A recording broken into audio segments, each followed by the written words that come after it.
تو زندگی ایسی گزارو کہ موت کا وقت قریب ہو تو زبان پر قرآن کی تلاوت ہو، موت کا وقت قریب ہو تو زبان پر کلمہ ہو، موت کا وقت قریب ہو تو زبان پر پروردگار کا نام ہونا چاہیے۔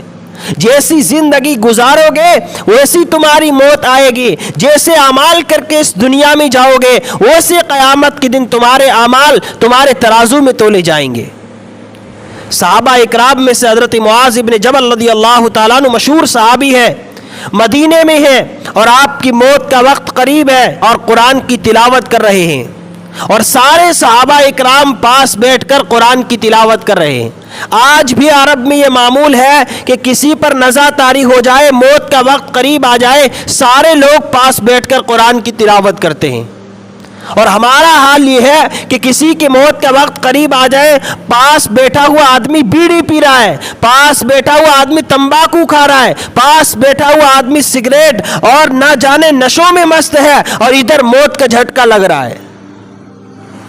اندازہ لگاؤ، صحابہ اکرام موت کے وقت قرآن کی تلاوت کیا کرتے تھے۔ اسی لیے علماء اکرام نے لکھا ہے کہ جب کسی کی موت کا وقت قریب ہو تو اس کے پاس بیٹھ کر دنیا کی باتیں مت کرو، اس کے پاس بیٹھ کر اس کی اولاد کے بارے میں باتیں مت کرو، اس کے پاس بیٹھ کر دنیا کی مال و دولت کی باتیں مت کرو، اس لیے کہ اس کی موت کا وقت قریب ہے۔ کہیں دنیا کی باتیں سن کر، مال و دولت کی باتیں سن کر اس کے دل میں دنیا کی محبت نہ آ جائے، اس کے دل میں جاتے جاتے اولاد کی محبت اس دل میں نہ آ جائے، اس لیے کہ اس دل میں صرف اللہ کے اور پروردگار کی محبت ہونی چاہیے۔ تو حضرت معاذ رضی اللہ تعالیٰ عنہ کا آخری وقت ہے، قرآن کی تلاوت کر رہے ہیں اور سارے صحابہ پاس بیٹھ کر قرآن کی تلاوت کر رہے ہیں۔ حضرت معاذ رضی اللہ تعالیٰ عنہ رونے لگے، آنکھوں سے آنسو جاری ہو گئے۔ صحابہ نے پوچھا، معاذ کیا ہوا؟ موت سے ڈر گئے ہو؟ آنکھوں سے آنسو کیسے جاری ہو گئے؟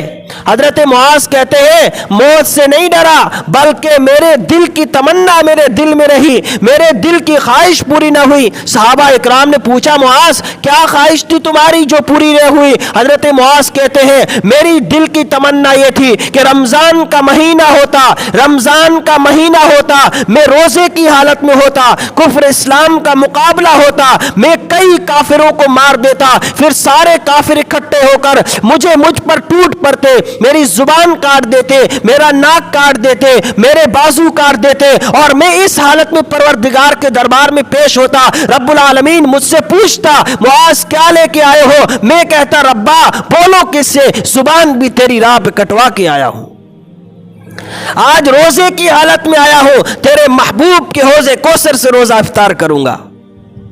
اندازہ لگاؤ صحابہ اکرام کی موت کیسی، اخیر وقت ہے، اور جذبات کیا ہے کہ پروردگار سے اس طرح ملو کہ میرا رب مجھ سے راضی ہو جائے، پروردگار سے اس حالت میں ملو کہ رب مجھ سے پوچھے، معاذ لے کے کیا آیا ہے؟ میں یہ عرض کروں، ربا زبان بھی تیری راہ میں کٹوا کے آیا ہوں، بولو کس سے؟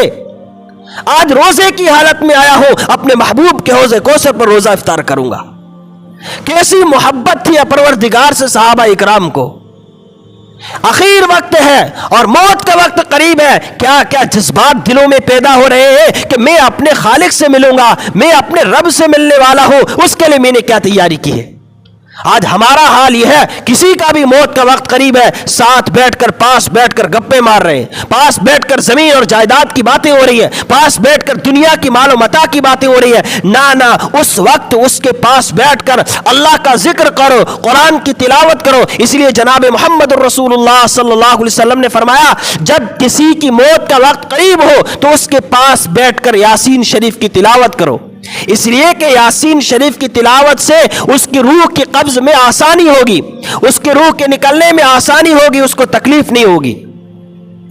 تو اندازہ لگاؤ صحابہ اکرام کی زندگی کیسی تھی، صحابہ اکرام کا جذبہ کیسا تھا۔ تو ہمارے دل میں بھی یہ جذبہ اور محبت ہونی چاہیے کہ میں اپنے رب سے اس حالت میں ملوں کہ میرا رب مجھ سے راضی ہو، میں نے موت سے پہلے اپنی آخرت کی ایسی تیاری کی ہو کہ میں اپنے پروردگار سے مل رہا ہوں تو رب مجھ سے پوچھے لے کے کیا آیا ہو۔ ایسی زندگی گزار کر جاؤ کہ پروردگار کے سامنے جاؤ تو رب تم سے پوچھے کیا لے کے آئے ہو، یعنی تم اعمال کا ایسا ترازو لے کر جاؤ کہ رب دیکھ کر خوش ہو جائے۔